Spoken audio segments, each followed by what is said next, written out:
ఒక స్త్రీ శరీరం నుండి ఒక చిన్న ఎగ్ విడుదల అవుతుంది. ఒక పురుషుడు స్త్రీ శారీరకంగా దగ్గరైనప్పుడు పురుషుడి శరీరం నుండి మిలియన్ల కొద్ది స్పెర్మ్ విడుదలవుతాయి. అవన్నీ ఆ ఒక్క ఎగ్ ని కనుగొనడానికి ప్రయత్నిస్తాయి. కానీ ఒక్క స్పెర్మ్ మాత్రమే ఆ ఎగ్ లోకి ప్రవేశించగలుగుతుంది. ఆ స్పెర్మ్ లోపలికి ప్రవేశించిన వెంటనే మరే ఇతర స్పెర్మ్ లోపలికి రాకుండా ఉండేందుకు ఎగ్ వెంటనే తన చుట్టూ తానే మూసుకుపోతుంది.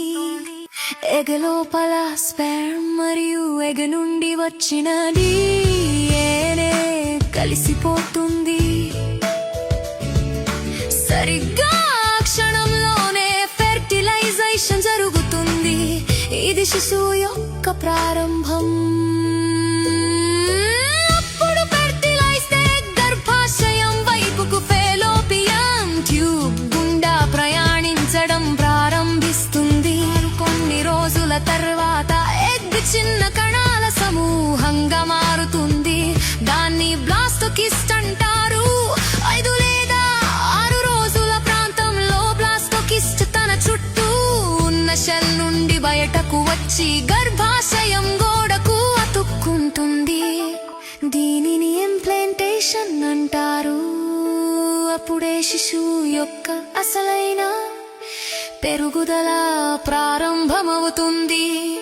9 నుంచి 12 వారాల వరకు దానికి గుండె, మెదడు, వెన్నెముక, చేతులు, కాళ్ళు స్పష్టంగా ఏర్పడతాయి. లోపలి అవయవాలు పనిచేయడం మొదలు పెడతాయి.